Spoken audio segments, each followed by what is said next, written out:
Ate, Hmm. may hilingin ako sa'yo. Hmm. Si Floyd kasi, yung manliligaw ko. Inaya ko lumabas bukas. Bumabagyo, may pa-date-date pa kayo. Kung talagang seryoso yan, sabihin mo sa kanya dito siya sa bahay manligaw. Okay, sige sabihin ko sa kanya. Pero promise mo sa akin, di mo kami babantayan na parang bata. Sige, may tiwala naman ako sa'yo eh. Basta lagi magbibehave ba? Okay, ate, thank you, thank you. Nako, ito talaga dalagan. Sige na. Hi Pat. Kuya ko nga pala si Kuya Ian. Hindi kasi ako pinapayagan ni Dad na dalhin yung auto ng mag-isa kaya sinama ko siya. Okay lang yun, Floyd. Andyan din naman si ate. Para may kasama din si ate, tsaka kausap. Pwedeng makigamit na CR niyo. Sige po, akyat lang po kayo. Tapos pagdating sa taas, kanan, may pintuan doon. CR po yun. Sige. Salamat.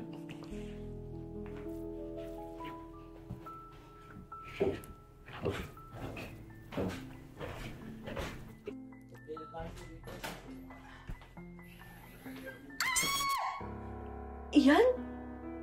Anong ginagawa mo dito? Ako dapat magtanong sa'yo niyan. Bahay namin to eh. Teka, ikaw yung ate ni Pat? Ikaw yung maliligaw ni Pat? Hindi Uy, pwede. sandali, hindi. Ano nangyayari dito? Oo nga kuya.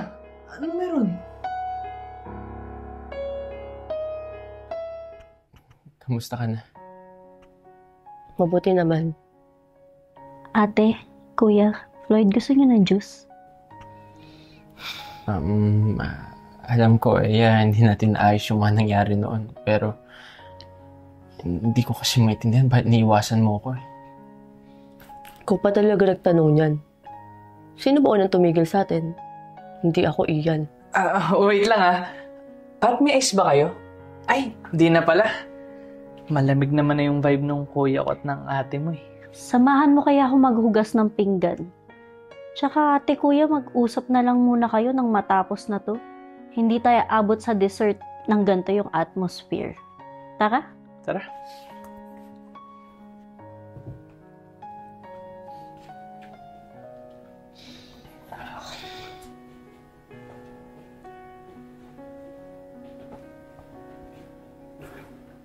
Grabe, Floyd, no?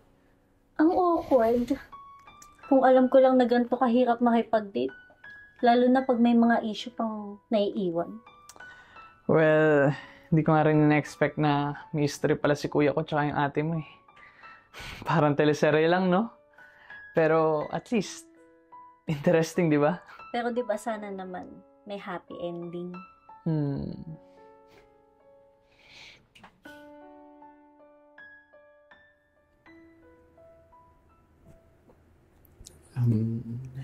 Alam mo, hindi ko inaasahan na makikita tayo sa ganitong sitwasyon eh. Siguro madami ang nagawang mga pagkakamali noon. Pero hindi dapat talaga kita iniwasan dati. Natakot lang talaga ako. Natakot? Ikaw nga itong parang multong bigla na lang nawala eh. Ako nga yung dapat matakot. Multo? Grabe ka naman. Pero, madaming akong nagawang mga pagkakamali noon. Hindi ko na-handle na maayos yung sitwasyon natin dati. I was stupid. Ian. Stupid ka talaga.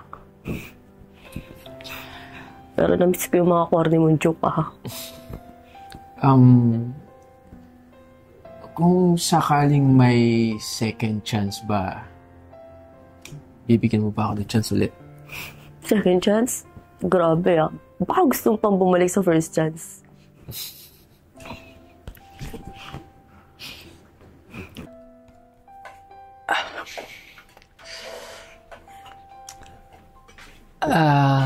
Kung sila nga may comeback story, paano tayo? Baka kailangan na rin natin ng magandang simula.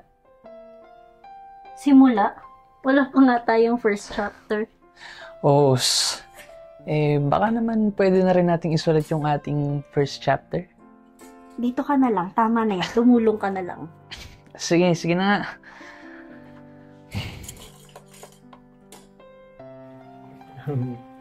Last na to, promise. Walang comic sense, wala ding drama, pero Baka gusto mong basahin. Kung ito corny, Ian, hindi kita patatawarin. Tara, next time, yung Thailand dalawa. Mukhang okay naman na. Kailangan na lang natin ng ice sa juice.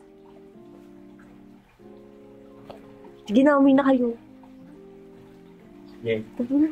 Tara, mo.